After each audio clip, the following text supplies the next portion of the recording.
Assalamu alaikum. Hope you guys are doing good and safe from any kind of disease.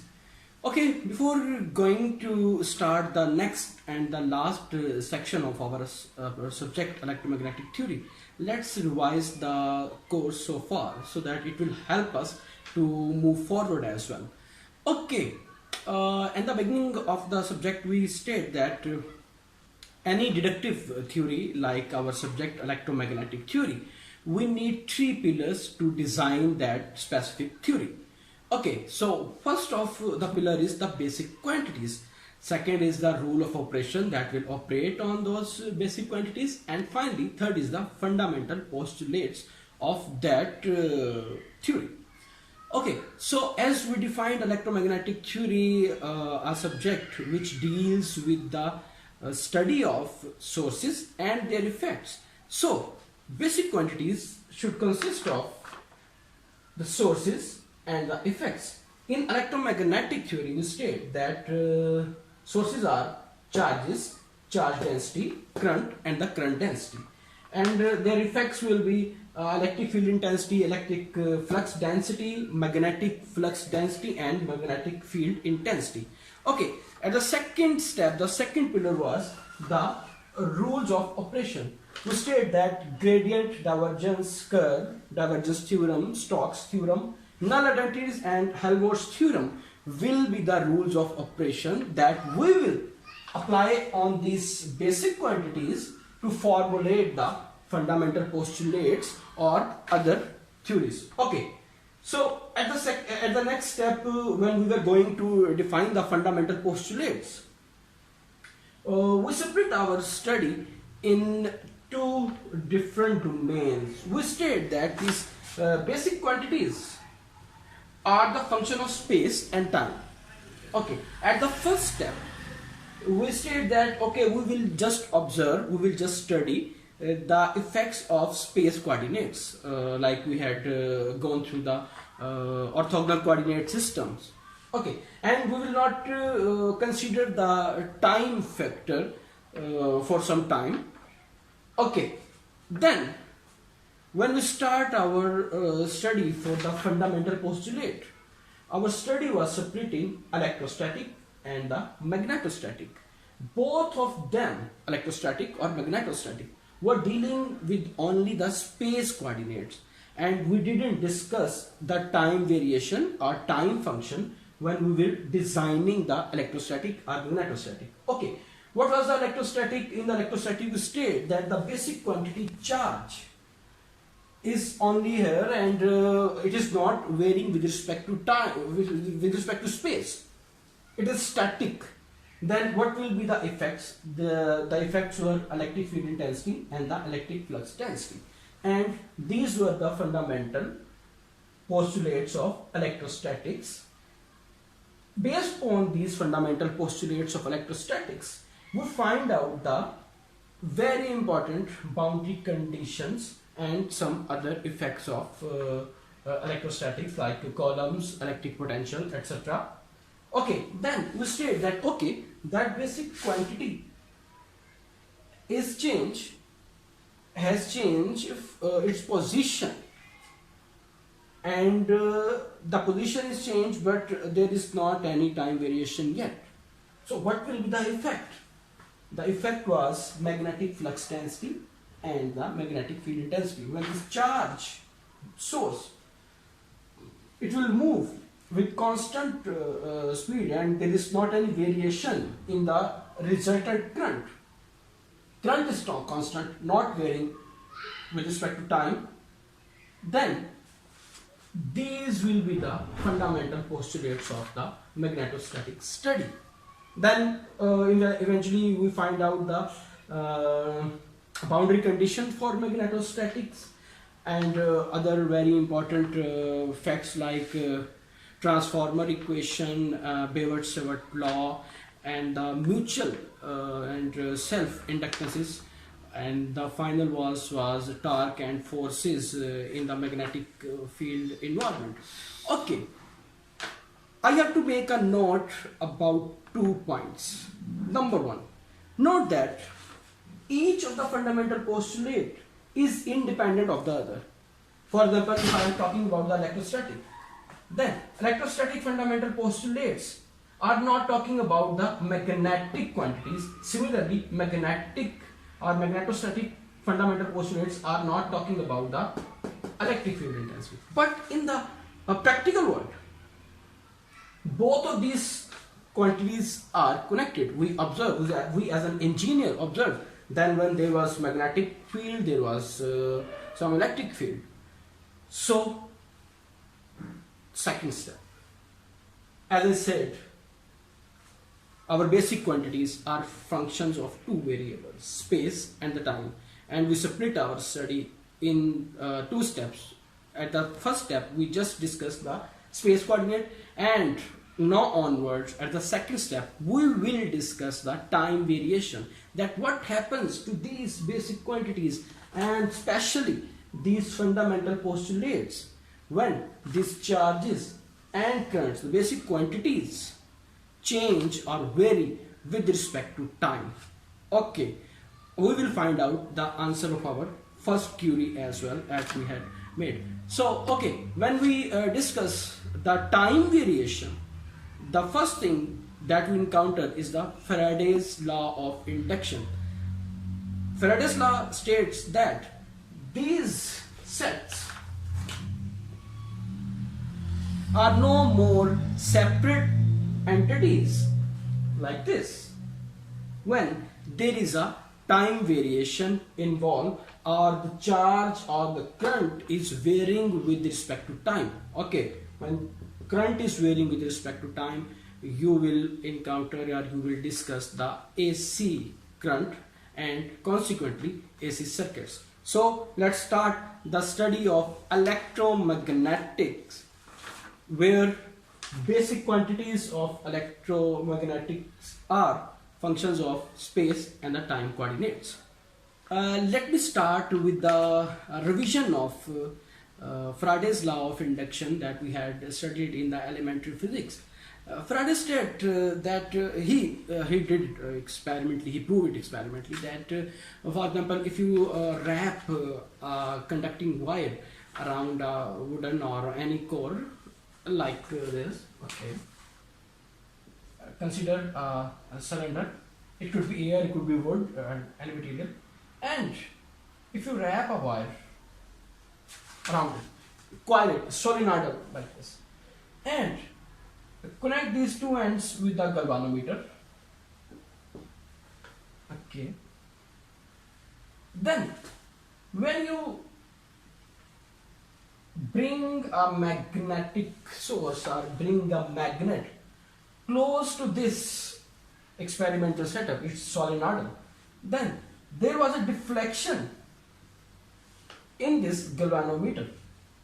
Okay, if you take that magnet away from this source, then there was a deflection from there was a reflection on the other side. So if you bring back and forth this magnet, then there was a reading on the galvanometer. In other words, he observed that this magnet was creating an electromotive force in this wire, and consequently the current was flowing through this wire. Okay. And magnitude of that reading, that voltage or that current was produced, was directly proportional to the time rate of change. Remember, now onwards we are going to deal with the time factor as well. The magnitude of this voltage or the electromotive force produced was directly proportional to the time rate of change of this magnetic flux. Okay, magnet is going to produce magnetic flux. Okay, and secondly, it was also dependent on the strength of or the volume of this magnet bar or whatsoever the source was. Okay, so in other words, he observed that magnetic bar has the tendency to move or to hassle the electrons of these atoms which consist of this conductor. In other words, the current will produce the voltage it will induce in this wire because of this magnetic flux density. Okay, so instead of directly using the result from the Faraday's equation, we will find out, or we will design the fundamental postulate of electromagnetic first in the form of curl and divergence equation. Then we will move forward as we did in the electrostatics and the magnetostatics, that instead of using the experimental values, we will use the Helmholtz theorem to drive the fundamental postulate of respective study. So fundamental postulate of electromagnetic, the first fundamental postulate of electromagnetic is the Faraday's law of induction, which states that electric field intensity is no more conservative. Remember, in the electrostatic, when there was no time variation, del cross E was equal to 0, or it was conservative, divergenceless. But here it is equal to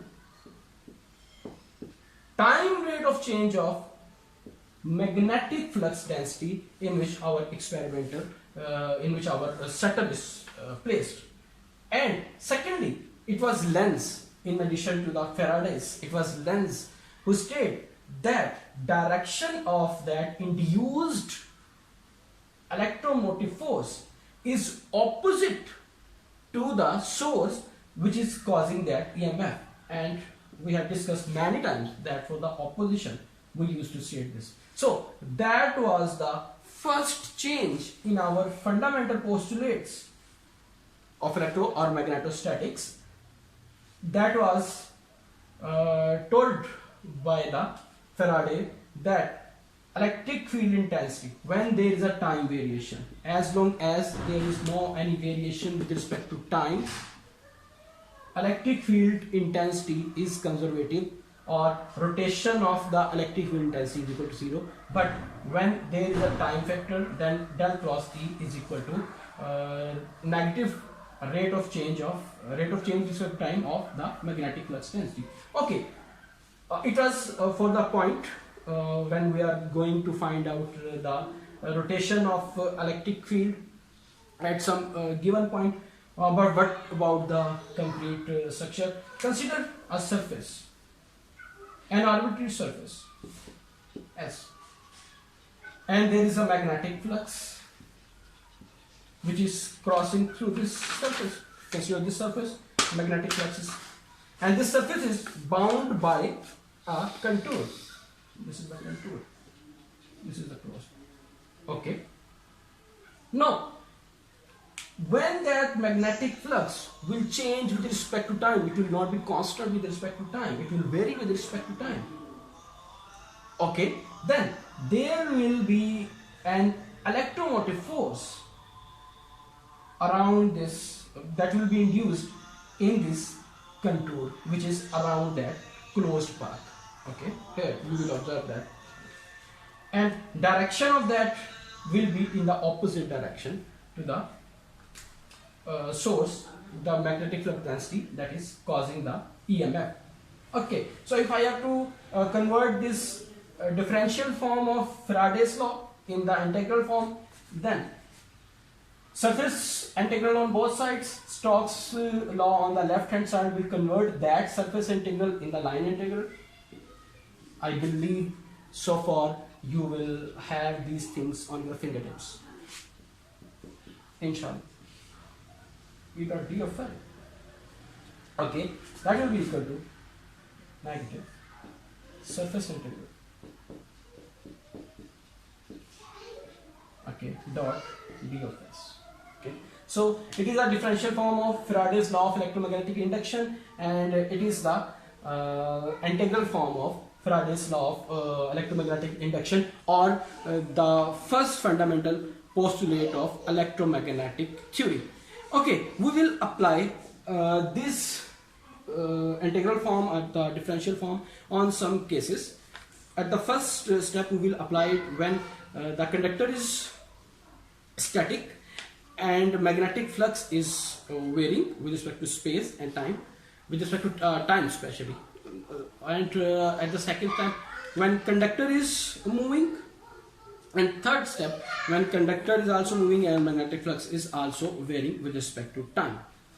Now consider a situation, an experiment where our experimental setup is static, it is not varying with respect to space, but the environment in which it is placed, the magnetic flux density B, it is varying with respect to time. For example, B could be a function like B is equal to sine omega t, or there is some magnitude multiplied by cosine omega t. So it means that B is varying with respect to the frequency or with respect to the time. For example, if frequency is fixed, then it is varying with respect to time. It is B is function of time simply. So how our Faraday's law of induction will be affected? The left side will remain unchanged. The induced electromagnetic intensity around the contour is equal to a negative of S. Our magnetic flux density B is function of time. So our partial derivative will be converted to the full derivative. We know from the calculus that अगर हमारा पास कोई function है और वो 2-3 variables पर depend कर रहा है, तो फिर तो हम पार्शियल को यूज करते हैं. ठीक है, अगर कोई फंक्शन है एक्स वाई जी और वो एक्स वाई जी के ऊपर हमने उसकी हमने चेंज देखनी है कि वो एक्स के लिहाज से कितना चेंज है, वाई के लिहाज से कितना चेंज है, जी के लिहाज से, तो हम पार्शियल की बात करते हैं. लेकिन अगर एक्स वाई जी फंक्शन है और सिर्फ वो एक्स के लिहाज से ही चेंज हो रहा है, वाई जी कॉन्स्टेंट है, तो हम derivative full derivative D by D की बात करते हैं. सेम अब जो हमारे पास मैग्नेटिक फ्लक्स डेंसिटी है वो जस्ट फंक्शन जो है वो टाइम का बन रहा है, तो इसीलिए पार्शियल की जो टर्म है वो कन्वर्ट हो जाएगी हमारी फुल डेरिवेटिव में. और जो हमारा इंटीग्रल था, let me rewrite the equation again. E dot dl was minus surface integral partial t b dot ds.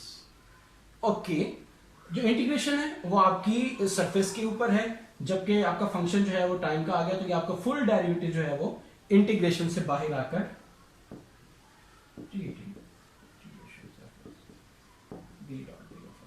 And it is kind of flux that we had discussed in the magnetostatic when we were discussing mutual and self flux. Okay, so if I have to rewrite this, E dot d of, or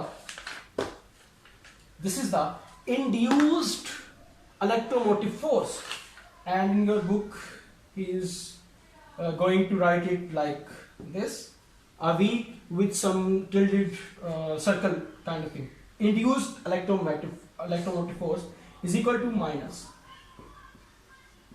time rate of increase in the magnetic flux V.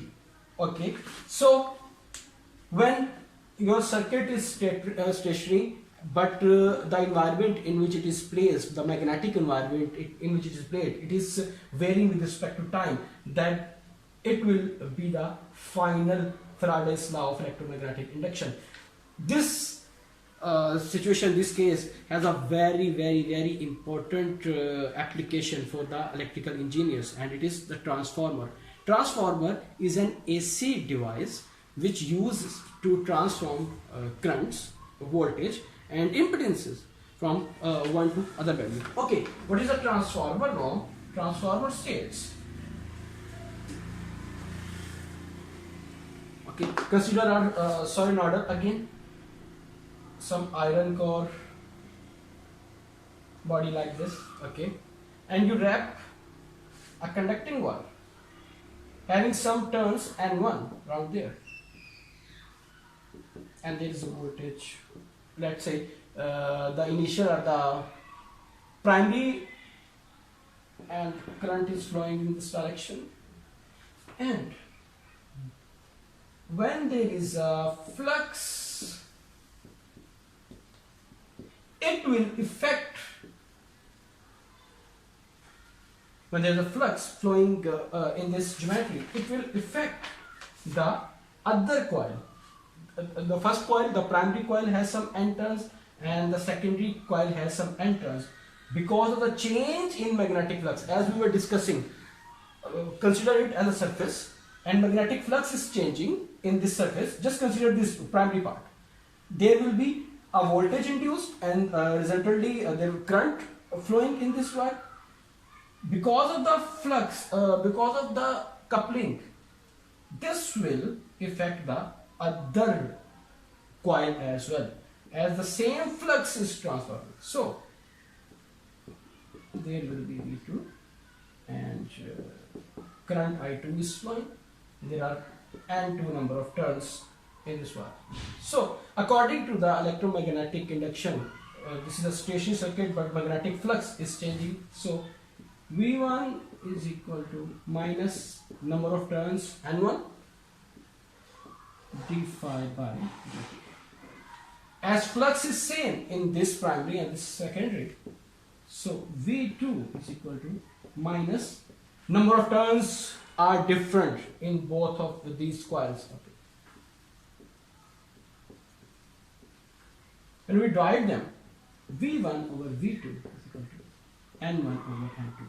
It is the transformer equation for the voltages, and consequently we are not going to drive it here. It is the transformer equation for the current.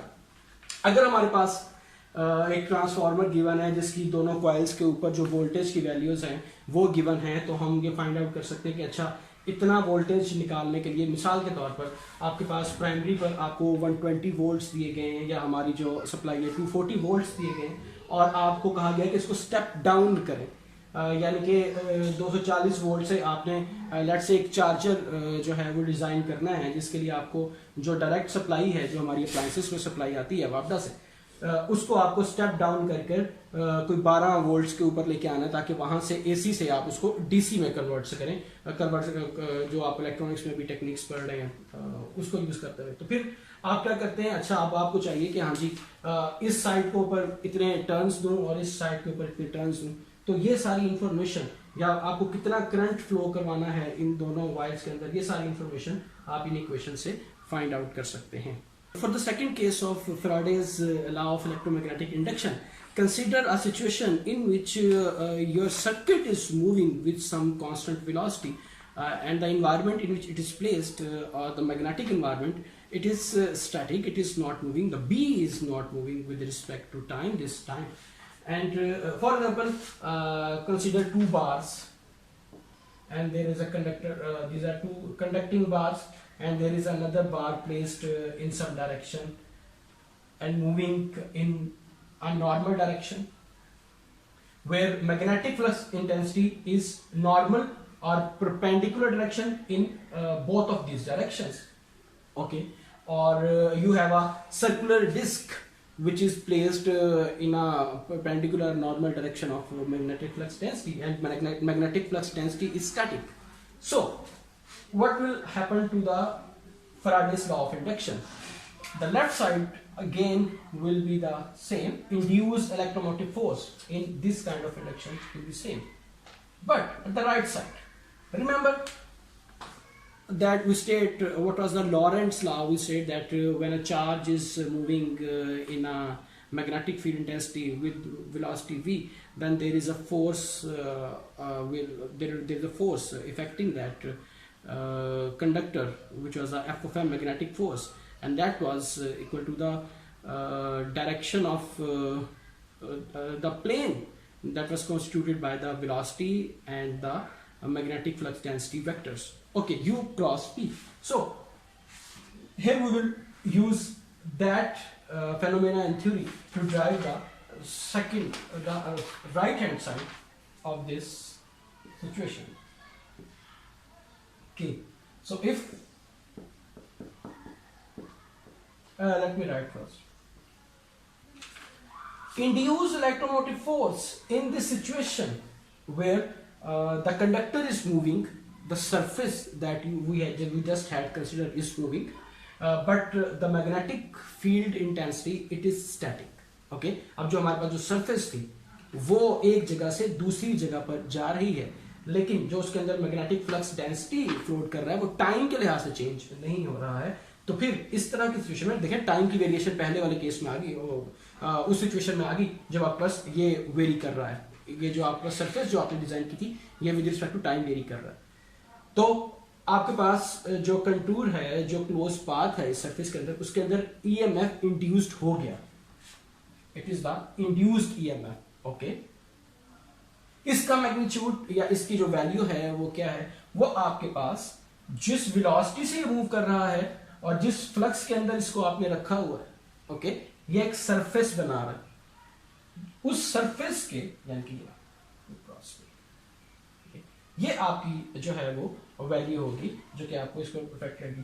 अच्छा, अब यहाँ पर ये बात note करने वाली है कि चूंकि यहाँ पर लेट्स से अगर मैं यहाँ पर वैल्यूज पुट करता हूँ ताकि बात समझाने में आसानी, अगर ये हमारे पास y डायरेक्शन में और जो हमारी वेलोसिटी थी वो x डायरेक्शन में, बार जो प्लेस किया गया वो y डायरेक्शन में रखा है, जो कि मूव कर रहा है x डायरेक्शन में with some velocity, constant velocity, और ये सब कुछ ये जो हमारे एक्सपेरिमेंटल सेटअप रखा हुआ है ये हमारे पास पॉजिटिव z डायरेक्शन में मैग्नेटिक फ्लक्स हमारे पास मूव कर रहा है। ओके, सो x क्रॉस z एक प्लेन बना रहे हैं हमारे पास।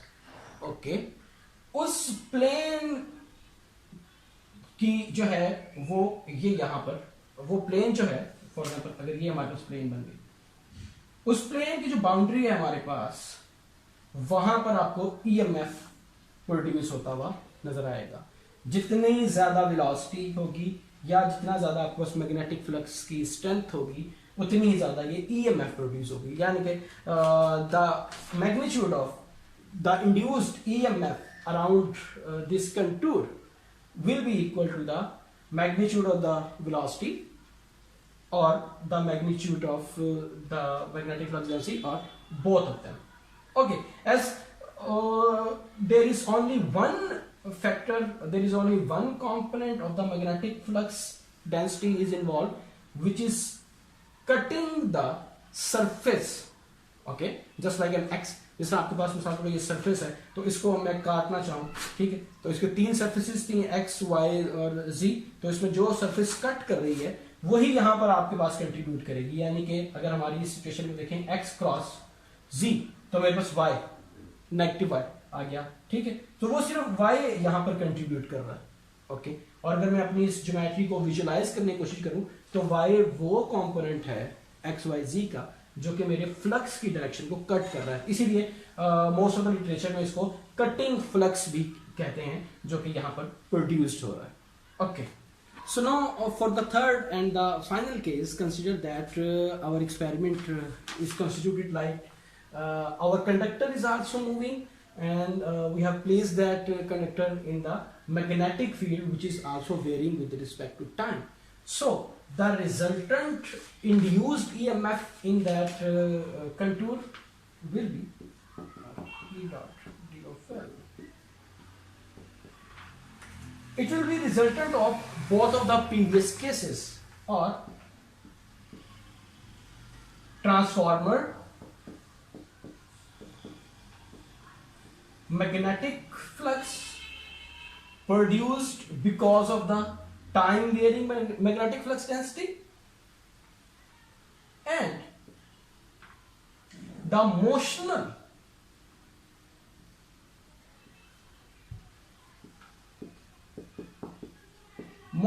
EMF produced due to the moving conductor in the static magnetic field. Okay. So it is the transform EMF and it is used to call the motional EMF produced due to the motion of the conductor. But experimentally, for the sake of simplicity, it is proved and it is also verified by the theory that the right hand side, these transformer and motional EMF, these are not unique. It mostly depend on the geometry and the division of the experiment. Okay, so instead of this experiment, this right hand side, we will use the derived one, which is theoretically and experimentally proved that the right hand side, both of these EMFs produced because of the time varying magnetic flux, and the moving conductor are equal to the time rate of change of magnetic flux, where flux is equal to B dot d of s around the flux which is passing through the surface. And note that expression is same as was the first case when the magnetic flux was varying with respect to time and the conductor was static. So we have three different situations where Faraday's law is applicable, and three of them has its application in the nature. So अगर आपके पास कोई surface आ जाती है जिसके अंदर time wearing magnetic flux move कर रहा है और आपको कॉन्सिक्वेंटली ईएमएफ या वोल्टेज की अमाउंट निकालने का कहा जाता है, किसी कैपेसिटर की एग्जांपल हो सकती है। आपकी एग्जांपल जो हैं वो बुक के अंदर गिवन है, कुछ मैंने हिंट्स भी दिए हैं बीच में, सो आप उनको यूटिलाइज कर सकते हैं for the sake of practice. So इस तरह की सिचुएशन में आपको सबसे पहली जो इन्फॉर्मेशन चाहिए होगी वो मैग्नेटिक फ्लक्स डेंसिटी की B dot D of S की है, जो कि निकालने के लिए आपके पास एम्पेयर्स लॉ भी मौजूद है, या आप मुख्तलिफ बेवर्ट लॉ को यूज़ करके भी निकाल सकते हैं, और उससे फिर आप गिवन वोल्टेज या ईएमएफ जो कि इंड्यूस्ड हुआ है उस वेरिंग मैग्नेटिक फ्लक्स डेंसिटी की वजह से या टाइम की वेरिएशन की वजह से जो इफेक्ट्स हुए हैं। Let me conclude in a nutshell कि जो सोर्सेज थे वो जब टाइम के लिहाज से वेरी किए हैं तो उनका जो इफेक्ट हुआ है वो पहला ग्लिम्प्स, जो पहली हमने लाइट देखी है वो आज हमने देखा, जिसको हम फैराडेज लॉ ऑफ इंडक्शन कहते हैं। फैराडे ने ये कहा कि अगर आपके पास चाहे सर्किट मूव कर रहा है, चाहे आपके पास सोर्स मूव कर रहा है, इन बोथ केसेस में जो इसका इफेक्ट है वो आप फैराडेज लॉ ऑफ इंडक्शन से फाइंड आउट कर सकते हैं, which is very simple and straight forward, that time rate of change of magnetic flux will induce the EMF।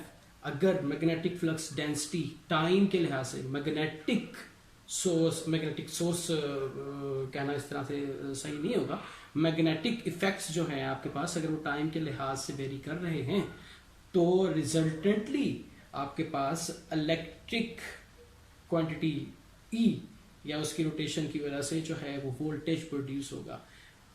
अब यहाँ पर आप ये बात नोट करें कि जो बात हमने अपनी स्टार्ट में की थी, जो हमने इंट्रोडक्शन दिया था या रिवीजन दी थी, कि ये दो डिफरेंट सेट्स हैं, इलेक्ट्रोस्टैटिक्स अलग है, मैग्नेटोस्टैटिक्स अलग है, ये दोनों आपस में रिलेटेड नहीं हैं, लेकिन प्रैक्टिकल लाइफ में इनके रिलेशंस हैं। तो वो पहला स्टेप जहाँ पर हमने इन दोनों का रिलेशन देखा वो था फैराडेज लॉ, यानी कि अगर एक क्वांटिटी चेंज हो रही है with respect to time change हो रही है, note it, please note it down, कि अब हम टाइम की वेरिएशंस देखने लगे हैं, और जब हम टाइम की डिस्कशन करेंगे अपने सोर्सेज के साथ तो हम फाइनली इलेक्ट्रोमैग्नेटिक की बात करेंगे, ना कि इलेक्ट्रोस्टैटिक या मैग्नेटोस्टैटिक की। सो अगर आपकी कोई एक क्वांटिटी मैग्नेटोस्टैटिक वाली साइड की या इलेक्ट्रोस्टैटिक की साइड की टाइम के लिहाज से वेरी कर रही है, फॉर एग्जाम्पल फैराडेज लॉ ने अभी मैग्नेटिक साइड की बात की, मैग्नेटिक फ्लक्स डेंसिटी अगर टाइम के लिहाज से वेरी कर रही है तो वो इलेक्ट्रिक फील्ड इंटेंसिटी को या रिजल्टेंटली वोल्टेज को प्रोड्यूस करेगी, इंड्यूस करेगी। Thank you very much.